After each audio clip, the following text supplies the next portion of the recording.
We are proud to be joined Mtwangwa Power by Principal Secretary in the State Department for Roads, Mtwangwa in Kenya.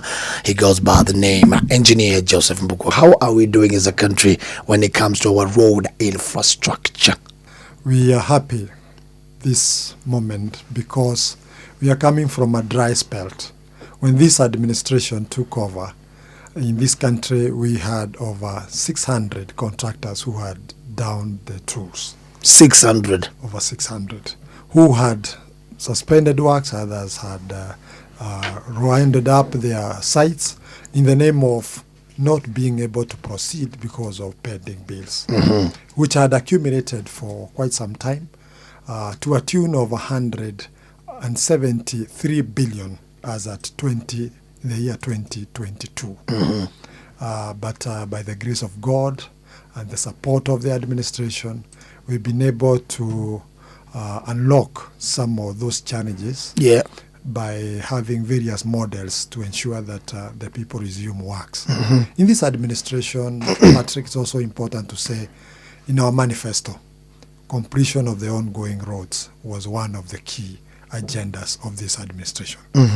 And we are working towards that to ensure that the projects that were initiated earlier on have come to a closure in this season.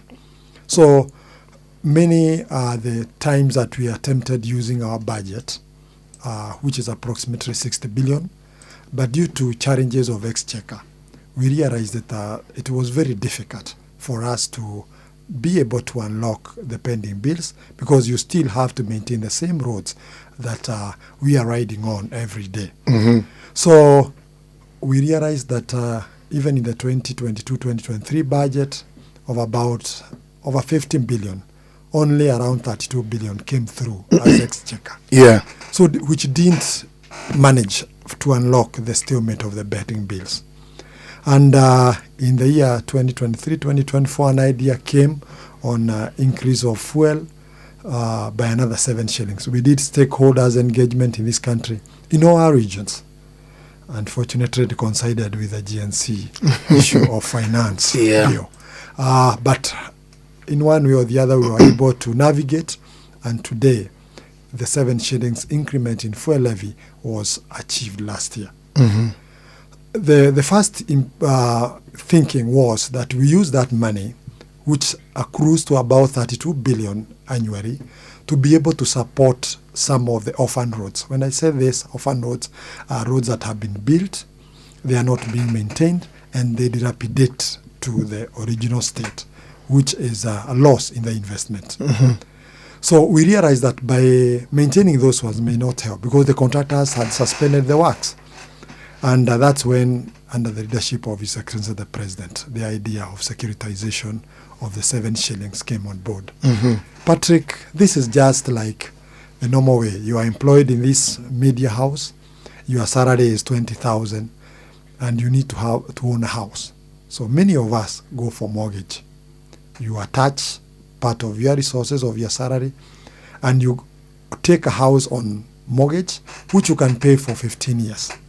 The same way, we sold the rights of our 7 shillings that we had an increment of fuel to earn some resources, which you can utilize today for the betterment of our tomorrow. Then we pay for a season about 10 years. Okay, we'll be delving deeper into that approach, which is a special approach. I don't think we've ever exercised it before as a country, right? But before that, how did we end up here? How come that we have over 600 contractors who down their tools? Yet we know that the department has always, the ministry in general has always been getting money. It has always been receiving budgetary allocation. So where did the money that was supposed to be paid, how did we end up with pending bills, yet money has always come from the exchequer? In the last administration, around 2013 to 2017, the previous administration had the idea of building 10,000 kilometers of tarmac roads. Previously, in this country, we had only 2,000 done since independence. So when we took that bold step of upgrading 10,000 kilometers, it speaks volume about the exchequer required to move into that space. So around 2013, 2014, 2015, so many projects were initiated, and that was the aim of the previous administration. But our budget was not able to support that kind of a portfolio. And that's how we started building up on pending bills, because we could get money to mobilize, but how do you sustain the project and the certificates are coming on board? So we started having the shortfall. Our budget is there, but it's not adequate to maintain. And in that administration, we were able to build around 6,000 kilometers. That is more than 3 times what was done since independence. But our budget was coming down. Our budget was becoming thinner and thinner. And when we got some stalemates in terms of exchequer, you always hear budget cut. So you reduce maybe from 60 to 50, second supplementary, another budget cut of 10%, and on and off, you realize that maybe only 60% of the budget is serviced. And that's how we got a build-up of contracts that are running. They get more money in terms of certificates paid, and we get accumulation of huge bills that had accrued up to 173 billion by 2022-2023 financial year. Yes. Do we also have incidents of corruption that have actually seen contractors who've mobilized their resources, they've hit the ground, they've started works, end up not being paid, yet we have people who are closer to power who end up getting tenders, they are paid, yet they supply air? Well, road infrastructures are physical. So if you are meant to do like 30 kilometers, if you do air, then the catch is on the length. Because if it is a tarmac road, and unlike in other supplies of material, where you can say you brought 10 limbs of paper, in road subsector, that kind of air is no longer there. And it wasn't, because if your contract speaks about improving 60 kilometers of a road, then the auditors, including the financiers, will be looking for that kind of a length. Yes. Someone like Kebaso, who's been going around the country indicating roads that were launched, never completed, never started, and yet money was allocated to it. Some that have been have received double allocation when it comes to budgetary considerations and stuff like that. What's your take on that? Roads that were advertised but did not come to conclusion is not about corruption. It is maybe the intention at that particular time. The road was supposed to cost 2.1 billion. But due to lack of exchequer, you'll find that 2-3 years down the line, availability of resources to support the 2.1 billion is no longer there. And the community are eyeing their road to be completed. So our friend, when he moves around and looks at the publicity board, he'll speak about the allocation. But what came through for that project would be maybe 10% of what was supposed to be proud in that project. So I wouldn't want to talk about it as corruption. I would want to say it is the challenge of exchequer and resources available. Yes. Let's come back to securitization, and you had highlighted it. Is it strictly for pending bills, or are we looking at a portion of this money that you've gotten from different sources to also be channeled towards new road projects? This money is specific for pending bills, and 40% was the first tranche that was approved by cabinet, because we had raised around slightly over 60 billion, and that is what we paid against the pending bills that were verified last year by the pending bill evaluation committee under Treasury.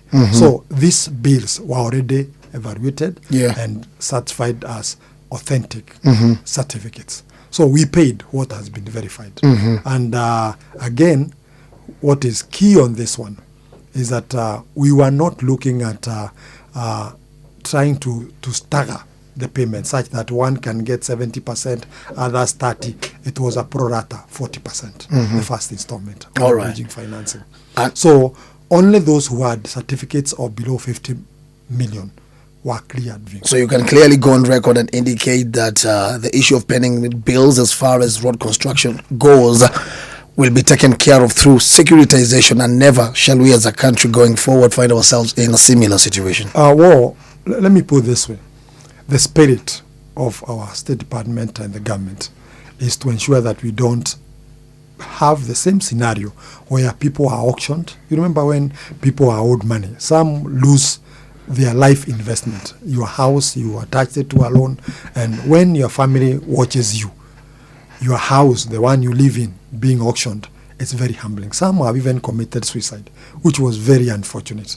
So our intention and the spirit of this administration is to ensure that the lessons learned, we move with them to ensure that we do not put our contractors back to the state they were in. And also for us to guarantee them the support of government is to ensure that we continue supporting them by ensuring that the budget that we have, we allocate projects within our means. Yeah.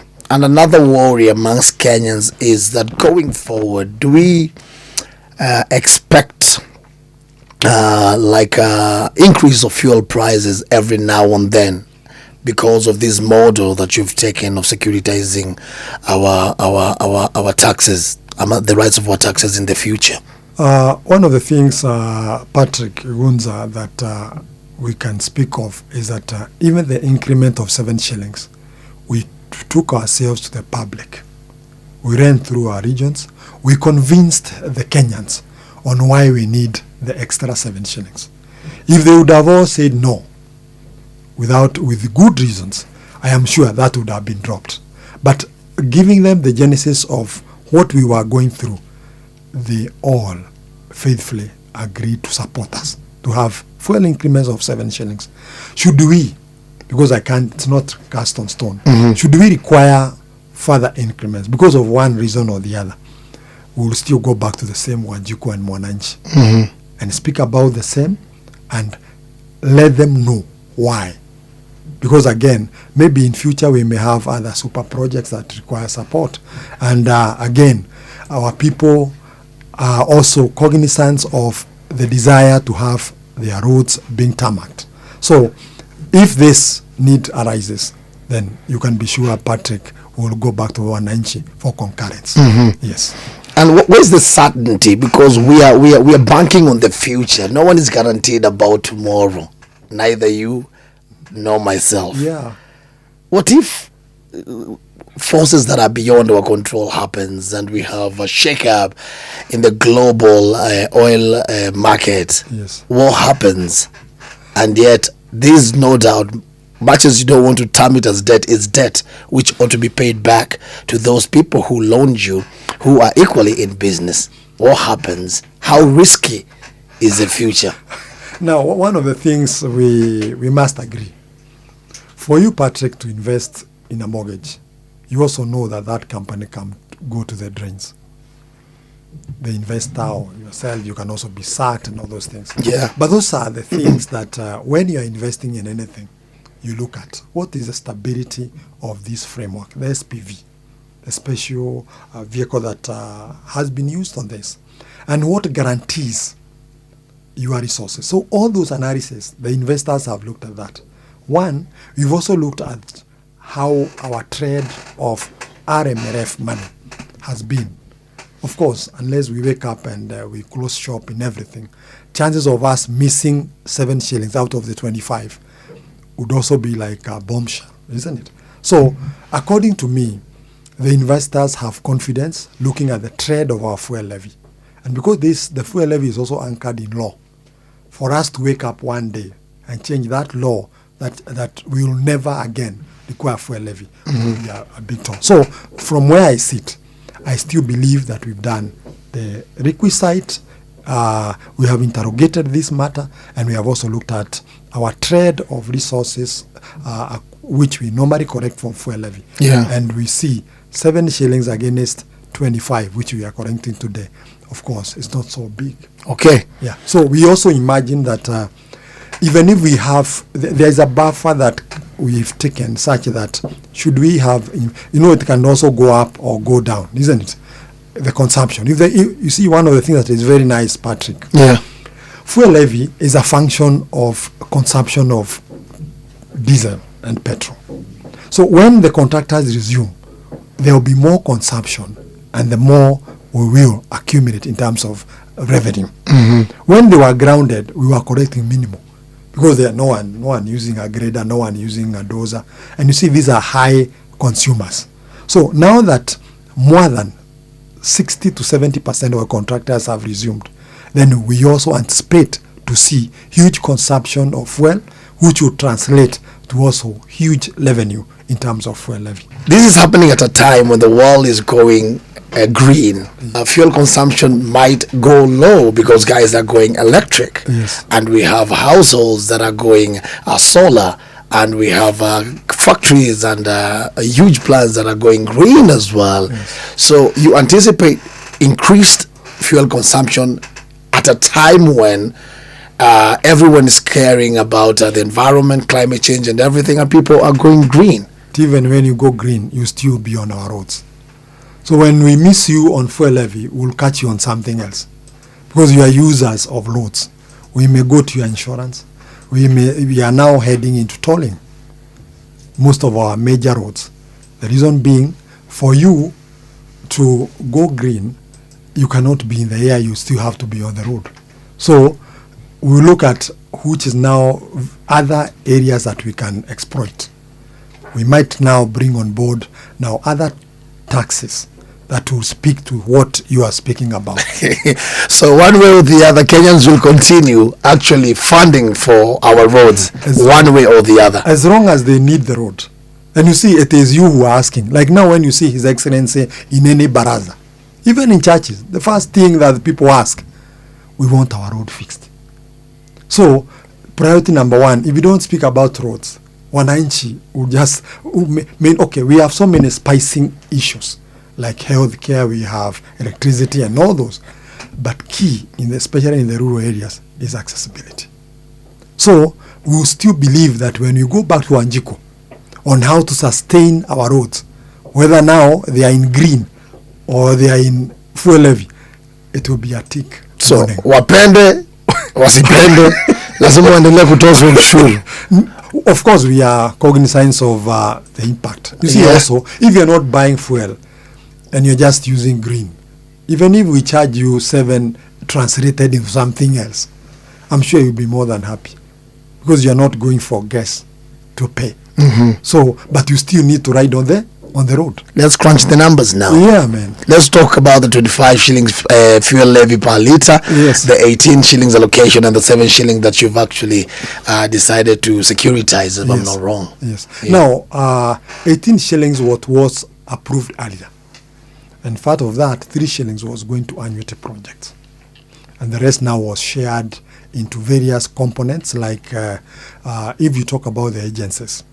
Out of the accumulation of the fuel levy that was passed in the Roads Act, 40% used to go to Kenya National Highways Authority, 32% to Kenya Rural Roads Authority, 15% to Kenya Urban Roads Authority, 1% to KWS, 10% to emergency works under the CS allocation, then 2% administrative funds under KRB.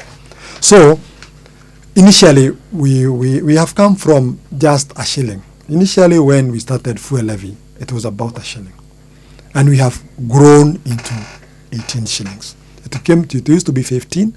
Then when annuity was brought and passed in Parliament, we got an additional 3 shillings. It was supposed to also support programs and annuity. And the recent one was 7 shillings. So from 18, if you add 7, it is 25. Mathematics, brother. Yeah, man. So question is, yes, is fuel levy the only source of income for your ministry or department in general, or do you have other areas through which you actually do fund your projects? Of course, there are various ways of project funding. One, we also have development partners. We have programs that are supported by development partners. We also do roads under the normal development funding, the normal budget that goes. The allocation that you spoke about, 60 billion? 60 billion, yes. Then we also get some fees, like when you overload your lorry and we catch you at weighing bridge, the yeah. Way bridge. Yeah. We correct levy. We also charge people for publicity. When you put your billboard on a road, you pay some licenses. So there are so many ways and fees that you want an approval of something and that calls for some support. We have that. Then we also have self-initiated programs, the PPP. So we have various modes of funding. We even have donor funds on rural roads, what you call 2000 river-based, all those finances that comes through to our ministry. Away from the donor funding that comes to us as a republic, let's talk about how much, give or take, or estimates of how much you collect on an annual basis as a ministry from all those sources. How much are we looking at? Currently, if I speak about the last financial year, we were to a tune, the fuel levy itself was in a tune of about almost 100.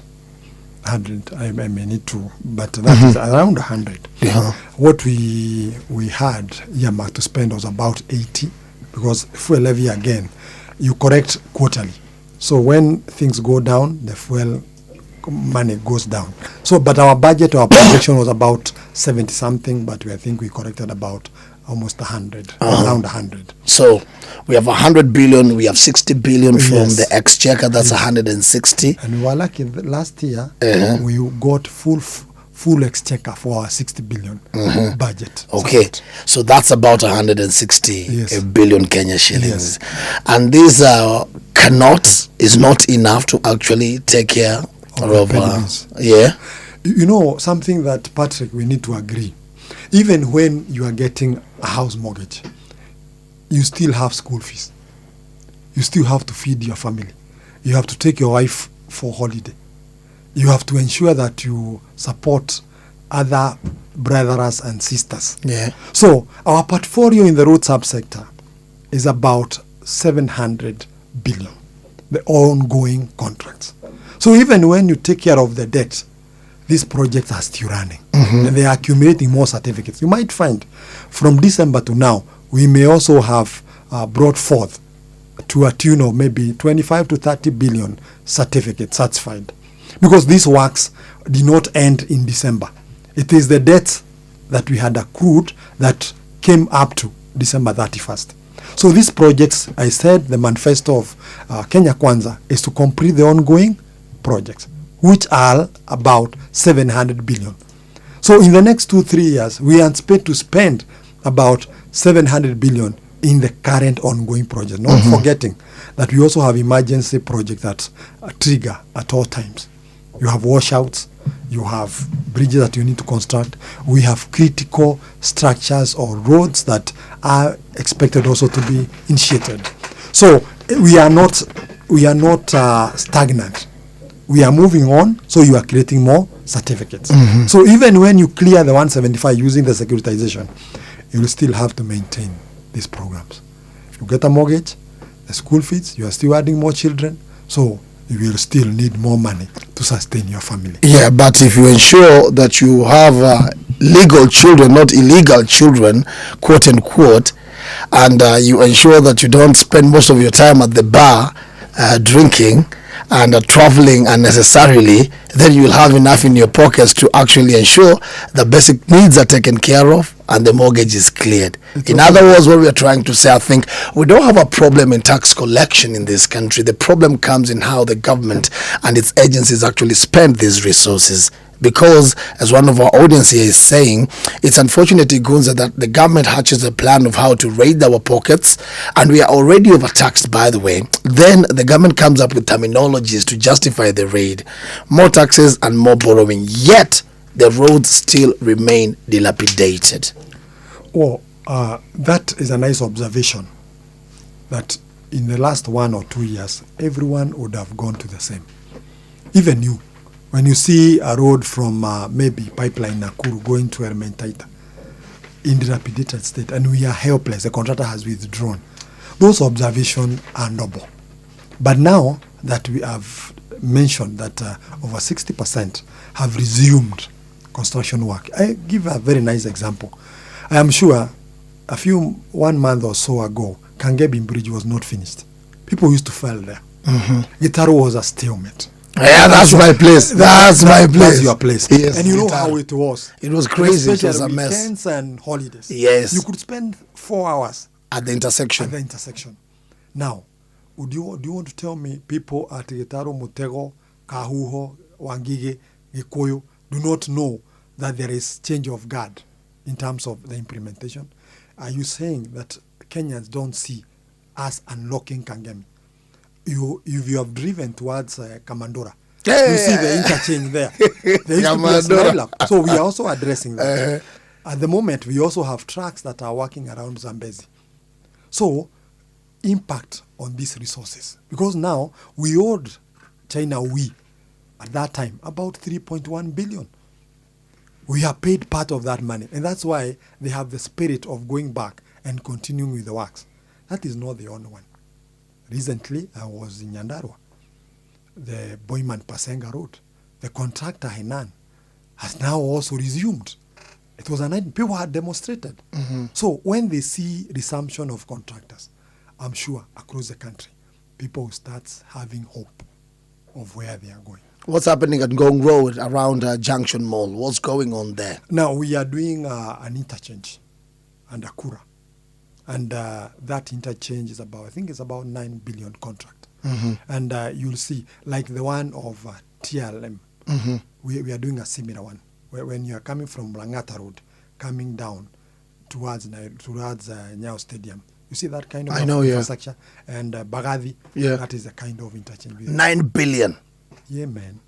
Roads are expensive. Isn't that inflated? 9 billion for an interchange. No, you need to interact with the what is going to be done. You see, if you tell somebody that having lunch at Kenpiski is 5,000, and you are used to a kiosk of 100 or 200, you can't conceptualize what is happening. We need to visit with you there. Yeah, we need to do that. That's another problem. You have not communicated, because I remember that road was under construction, right? Yes. The Japanese government gave funds for the upgrading of Gong Road to a dual carriage from headquarters, Kenya National Library headquarters, all the way to the Junction Mall or Meteorological Department. Yes, ma'am. And then the remaining part, I think, was given to a local contractor. What you're talking about was part of the BQs, if I remember, because I was still reporting on Citizen Television, and we covered that story extensively. For us to come a few years later to redo a road that was supposed to have been done properly. And if you go ahead, Jamhuri Park, the entrance, we have a footbridge that remains incomplete right now, until now, which was part of that initial project that was supposed to link the CBD all the way to Ngong Town. And that's why I said you need to interact with what is being done now vis-a-vis what was envisaged that time. Maybe the issue was just to improve the section between Junction all the way to Ngong and to Southern Bypass. And this specific engagement is for specifically that interchange. To speak about the Snail up there, will improve the junction goods to Kawangware, the junction coming down towards, is it Gatanga Road or which is Gitanga Road. Gitanga Road, and also now that mix of that junction. That is what this infrastructure is speaking about. But I agree, what may have missed is how did we ride with the community to appreciate where we are. And we have always sometimes been accused that we do not educate our people on what we intend to do. So because if you would have actually participated in the public participation around there, you would have known what is coming on board. And that's why we sometimes get challenges. Even when people are doing the expressway, they were saying no.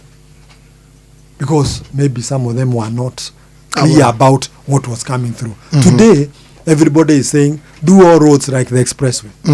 When we improve that junction, my brother, I know you'll see the worth of the resources planned. And what are you going to do to ensure that going forward, actually, Kenyans do appreciate? Because what you realize is that sometimes what's on paper is very impressive. What the civil engineers and the road architects come up with, super amazing. But when it comes to implementation, Bwana PS, you'll agree with me, we lose it most of the time.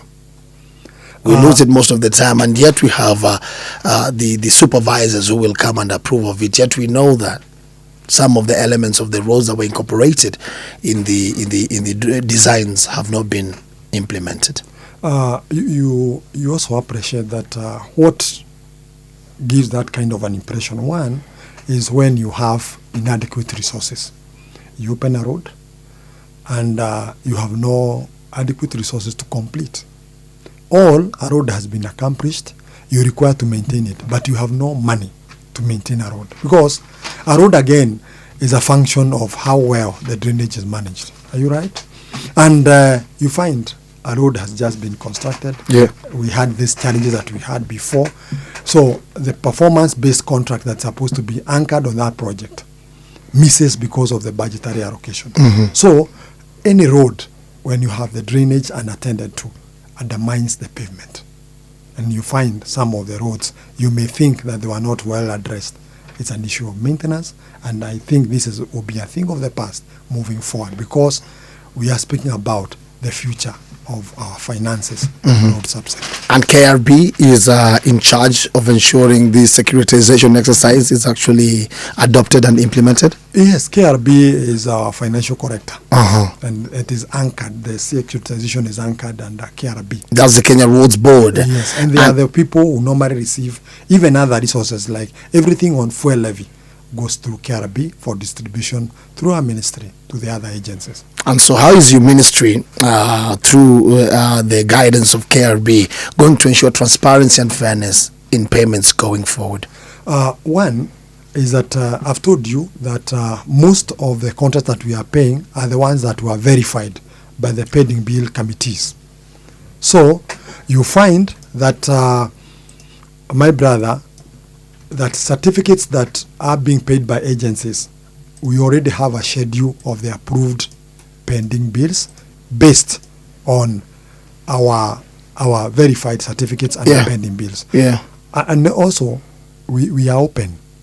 KRB will always will publish whatever we pay in the various segments and at various stages on how much. And again, I have also mentioned that we are paying everybody by pro rata. Chances of collusion that you can come and request me to pay your brother more than what others are receiving has not been approved. So we are using a pro rata for all. Amazing. Thank you very much. We have